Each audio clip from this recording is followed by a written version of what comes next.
Bonjour à tous, c'est Crypto Kaiser. Je suis évidemment ravi de vous retrouver pour ce nouveau Kaiser News hebdomadaire, le numéro 134. Le Bitcoin continue son ascension et va continuer encore son ascension pendant quelques semaines, 2, 3 semaines sur février, avant malheureusement, je pense, d'entamer une chute au profit des altcoins, en tout cas sur Mars. Et à l'approche du halving, je pense qu'il y aura un retracement assez significatif du Bitcoin pour aller chercher des liquidités.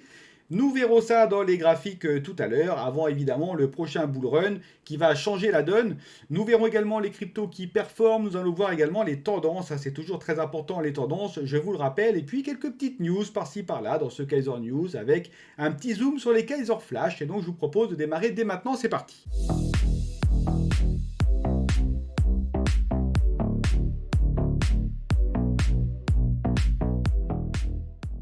Cette vidéo, n'oubliez pas de la liker, n'oubliez pas de laisser un commentaire, etc., etc., de vous abonner si vous ne connaissez pas la chaîne. C'est avec grand plaisir que je vous accueillerai dans ma communauté. Bitcoin, 43 374 dollars versus 41 214 dollars lors du dernier Kaiser News. Donc, belle remontée du Bitcoin, bravo.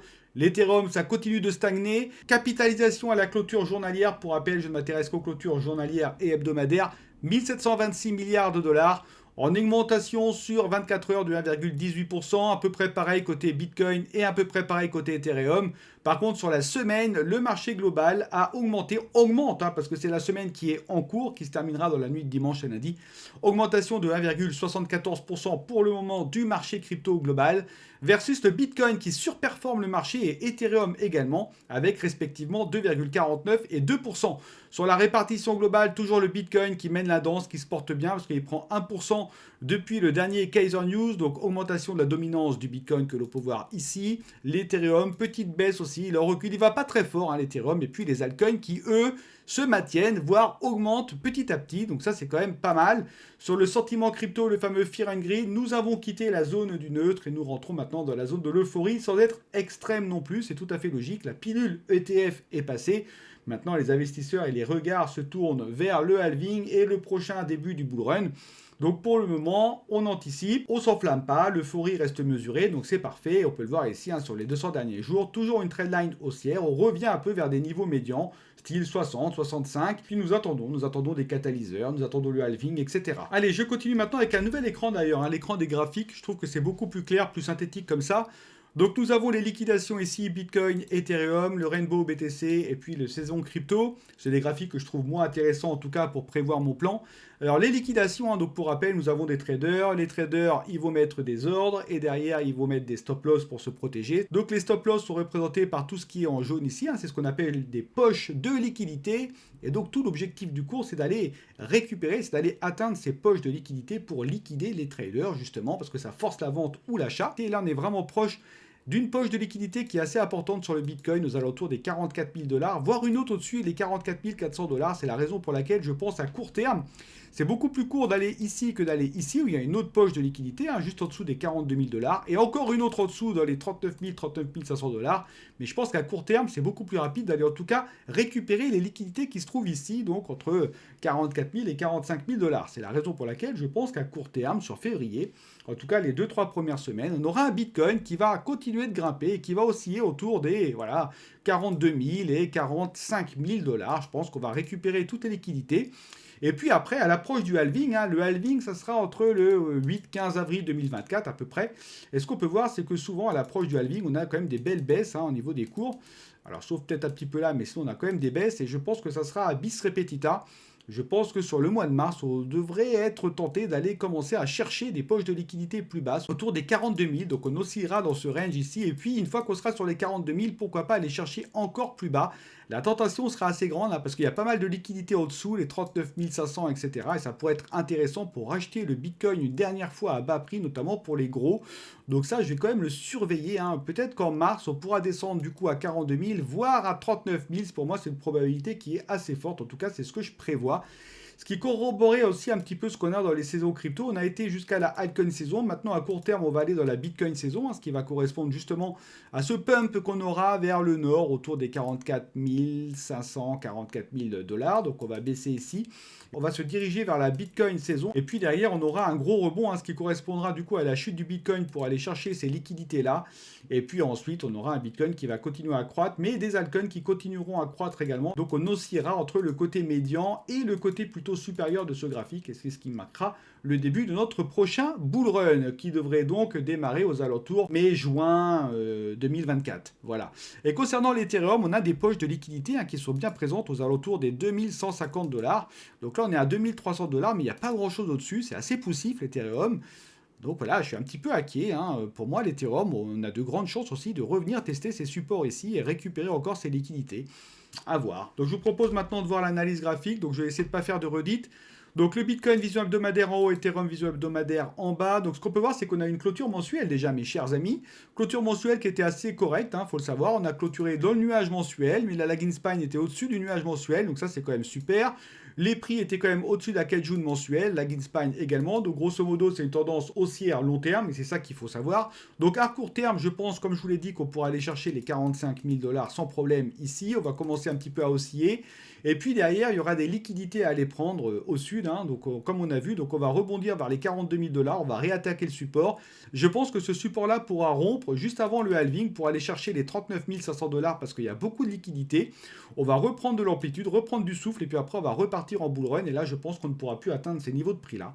C'est ce que je pense. Après, on verra bien si l'avenir me donne raison. Après, l'Ethereum, c'est toujours un petit peu plus délicat. On a toujours du mal à s'extirper au reste entre notre range des 2223 dollars et 2481 dollars. Nous avons vu qu'on avait des liquidités en niveau, comme par hasard, de la K-June hebdomadaire. Donc, je pense qu'à un moment donné, côté Ethereum, lorsque le Bitcoin va commencer à plonger, l'Ethereum va plonger également. Elle va même mécher jusqu'à la K-June hebdomadaire, les 2100 dollars pour récupérer les liquidités.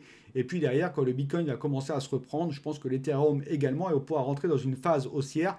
Et c'est là que l'Ethereum pourra enfin rentrer dans son nuage mensuel. Et c'est là également que les Layer 2 vont vraiment performer. En tout cas, aux alentours de mai-juin 2024, on va avoir une explosion, à mon avis, des altcoins. Et ce, pour le reste de l'année 2024. Donc ça va être assez intéressant, ça sera un bull run intéressant, mais pour le moment, attention, on n'est pas encore en bull run, donc on peut avoir une respiration, et il faudrait d'ailleurs qu'on ait une respiration, ça serait intéressant, même si c'est vrai que côté Bitcoin, on a quand même pas mal latéralisé, et qu'il est également possible qu'une nouvelle tendance haussière se forme, qu'on reparte vers le nord, en laissant de côté les liquidités qu'on avait un petit peu plus basses. Côté calendrier économique, maintenant, je ne vais pas passer trop de temps dessus, ce que je peux juste vous dire, c'est que la Fed a maintenu ses taux d'intérêt à 5,5%. Certains pensaient qu'elle allait peut-être quand même les baisser, parce que mine de rien, l'inflation a quand même pas mal baissé. Ben non, tant qu'on n'est pas vraiment vers les 2,4, 2%, la Fed continue de maintenir ses taux à 5,5%. Ok, prenons acte. Côté CPI, donc l'inflation au niveau européen, on a gagné 0,1% par rapport à ce que nous avions, donc ça c'est pas mal, mais on est quand même au-dessus de ce que nous espérions à 2,7%. Donc affaire à suivre. Je continue maintenant au niveau du classement crypto. Donc nous avons évidemment du vert, parce que ces derniers jours ont été quelque peu positifs pour les cryptos. Donc pour rappel, ici nous avons la variation des prix sur 7 jours et la variation du classement sur 7 jours. Et ici c'est sur les 24 dernières heures. Donc le Bitcoin a quand même pris 8%, donc ça c'est quand même assez intéressant. On est au-dessus des 43 000 dollars, ça c'est nickel. L'Ethereum, péniblement, il a pris 4%. C'était au-dessus des 2300 dollars, mais je ne sais pas si ça va tenir très longtemps. C'est le BNB qui a pris 3%, il se maintient à 300 dollars. Il avait bien pumpé, mais là il en a reperdu, le BNB. Le Solana qui a repris 13%, ça c'est également en partie dû à l'airdrop Jupiter. Énormément de transactions sur la blockchain Solana, ça a un petit peu toussé, mais ça s'en est quand même sorti avec, on va dire, brio. C'était ça vraiment la grande crainte, là il y a eu vraiment une grosse charge. La blockchain s'en est sortie, il y a eu quelques ralentissements à voir lors du prochain bull run, mais apparemment, d'après les analystes, ça reste encourageant. Le XRP continue sa descente, d'ailleurs, apparemment, il y a un des fondateurs du XRP qui s'est fait hacker. Alors, en tout cas, il a été victime de phishing, donc il y a eu plusieurs millions de dollars de XRP qui ont été dérobés, mais sur ses comptes à lui, ça n'a pas impacté le compte des utilisateurs ou de la blockchain, il faut le savoir. Le Lido Stake Ether, ça je le passe, c'est un petit peu comme l'Ethereum. Le Cardano, il a repris 9% sur la semaine et 2% sur la journée d'hier. C'est pas mal le Cardano, il continue à se maintenir. Il est 9e avec 17 milliards de dollars. L'Avalanche, c'est lui qui a fait une très très belle poussée avec d'autres, mais on le verra. Mais l'Avalanche, plus 11%, c'est très bien aussi Avalanche. Bravo avec 2% sur la journée d'hier. Et puis nous avons le Dogecoin qui lui n'évolue pas beaucoup. Le Tron c'est pareil, 3%. Mais le Tron est toujours resté très très stable à 10 milliards de dollars. C'est le Chainlink. Il va bientôt rejoindre le Tron. Il a 9,7 milliards de dollars. C'est assez incroyable. Il a pris 25% le Chainlink. C'est la meilleure perf qu'on a eue sur la dernière semaine sur le top 15 crypto. Bravo au Chainlink, à l'oracle par excellence. Mais les oracles, même Peace Network, etc., ils ont bien carburé. Ensuite, le Polkadot, il a pris 6%. Il a perdu d'ailleurs une place au profit du Chainlink. Et le Polygon revient dans le top 15, les amis. Le Polygon qui vient de prendre 11%. Bravo à lui, j'aime beaucoup le Polygon, comme vous le savez. Et donc, il a viré le Toncoin, qui est parti maintenant un petit peu plus loin dans le classement. Je continue maintenant avec les tokens verts, les tokens qui ont le mieux performé sur les dernières 24 heures. Nous commençons avec l'Apcoin. Donc ça, c'est le jeton ERC20 de gouvernance de l'écosystème Bored Apple Yacht Club, les NFT qui sont maintenant très connus et qui alimentent du coup un Play to Earn. Ensuite, nous avons Stride qui a pris 5%, pas mal aussi, ça j'adore, c'est du liquid staking sur Atom qui fonctionne très bien. Et puis nous avons le BitGet token, ça c'est le token de l'exchange BitGet. Je continue maintenant avec les tokens jaune-orange et c'est Guacamole qui remporte la palme avec 34% d'augmentation. Ça c'est vraiment une plateforme DeFi complète sur Solana avec Swap Aggregator, Earn Play, etc. Création de tokens également. Donc ça, c'est pas mal, 92 places en plus. Ensuite, nous avons le track l'Ordinals qui a pris 17%, 28 places en plus. Et puis, nous avons Super Rare qui a pris 7% au niveau de surprise, 7 places en plus. Un supply correct de 64%. Ça, c'est vraiment une plateforme NFT. Allez, je continue maintenant avec les tokens rouges. Attention, les tokens beaucoup plus risqués. Capitalisation 801 à 2000. Là, ça reste des petites capes. Donc, faites encore une fois très attention. Nous avons Volcraft. 873e, il a repris 93 places, 104% au niveau de l'augmentation de son prix. Ça, c'est vraiment un optimiseur de rendement. J'ai regardé, c'est pas mal fait. Il y a beaucoup de volts. Ça permet de te placer ces tokens via des stratégies assez complexes. On peut même créer ses propres stratégies DeFi. C'est assez clair. Franchement, ça m'a laissé bonne impression, Voltcraft. Nous avons également Conic. Ça, c'est une plateforme de liquid mining sur Curve qui a pris 31% et 208 places en plus. Et puis, nous avons Climat DAO. Ça, c'est vraiment une infrastructure pour un marché de carbone numérique qui est complètement transparent. Ça alimente d'ailleurs la plateforme Carbon Mark, pour ceux qui connaissent, qui collabore avec d'ailleurs Polygon et Circle pour justement pousser les entreprises à la neutralité carbone. Je continue maintenant avec les tendances. Ça, c'est toujours très très important. Quelles sont les catégories, autrement dit, les narratifs crypto qui performent? Et puis également, quels sont les cryptos les plus recherchés. Donc sur les 15 derniers jours, les Layer 1, ça n'a pas beaucoup bougé, les stablecoins non plus. Les exchanges centralisés ont perdu 5% quand même, c'est pas anodin. Alors que les DEX, eux, n'ont pas du tout évolué. Donc les DEX se rapprochent un petit peu des exchanges centralisés, mais en sont encore loin, 16 milliards versus 60 milliards. Les liquid staking tokens ont un petit peu diminué, les NFT un petit peu augmenté, mais pas grand chose. Les mêmes coins, une légère diminution. Le gaming, il n'y en a pas beaucoup qui sont dans le vert. Le gaming a quand même pris 2,8%, ça c'est quand même pas mal. Les Layer 2 ont baissé de 4,6%, mais ça c'est un peu normal parce que l'Ethereum a quand même eu un petit retour de flamme. Le DePine, une légère baisse de 1,5%, ça c'est dans l'épaisseur du trait. Les oracles ont très très bien pris 9,29%. Belle performance, Peace Network, Chainlink, etc. Donc ça c'est tout à fait logique. Le yield farming accuse une baisse non négligeable de 7,9%. Le storage également, 4,6%. Et puis l'intelligence artificielle qui a repris 16,75%, boosté notamment par Pintetsser. Et puis les wrap tokens. Quelles sont les catégories qui ont le plus performé sur les 14 derniers jours? Tout ce qui est Reddit, 20% d'augmentation. La catégorie maintenant est 45e. L'intelligence artificielle également, qui a pris 16,75%. 10 milliards, elle se rapproche du storage. Je vous ai dit lors du dernier Kaiser News, pour moi elle va aller au niveau du DePine, c'est la même chose. Donc elle va doubler à mon sens et elle est bien partie pour tout ce qui est storage, yield farming et Oracle. Le LSDFi, ça marche toujours très bien, à 36e, 14,79% d'augmentation. Le RWA qui se rapproche petit à petit, 23e, avec encore 13% d'augmentation.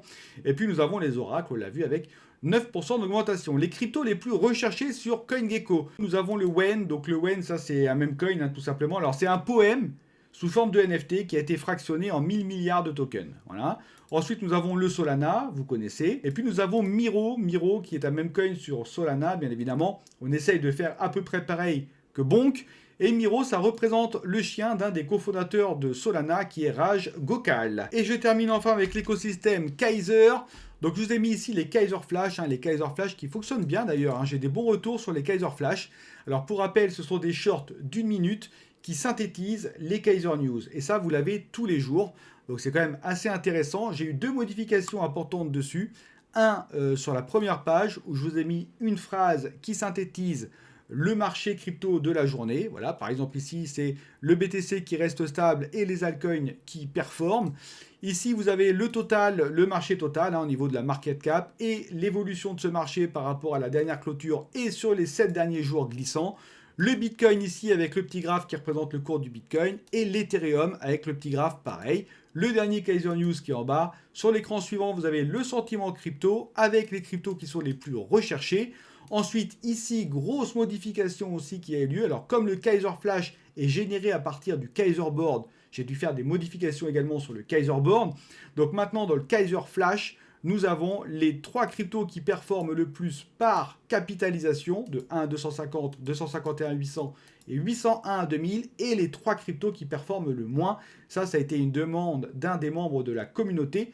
Effectivement, je l'ai trouvé ça très intéressant comme demande, parce que voilà, si vous voulez recharger à un moment des tokens, c'est toujours intéressant de voir les tokens que nous affectionnons particulièrement chuter pour pouvoir recharger derrière. Donc c'est pour ça que je les ai mis également. Et puis sur l'autre écran, nous avons le top des catégories sur les 7 derniers jours, avec les BRC20, Reddit Boy, l'intelligence artificielle, le gambling, etc. Et puis enfin, vous avez 2 écrans sur les news les plus importantes de la journée. Donc voilà, tout ça, ça dure 1 minute et je vous invite à les regarder. C'est toujours intéressant, ne serait-ce que pour se tenir informé du marché crypto. Le Kaiser Board est toujours en cours d'implémentation, il est fini à 98%, j'ai toujours des petites retouches à faire, etc. Donc je prends quand même le temps d'avoir un produit qui correspond parfaitement à mes attentes. L'implémentation du site internet est fait à 45%, ça avance pas mal, mais ce qui prend du retard, ce sont les vidéos tuto du Kaiser Board, parce que ça reste un outil qui est assez compliqué, assez complet, donc il faut que je fasse des vidéos assez simples. Donc c'est ça qui prend du temps, j'en suis qu'à 10%.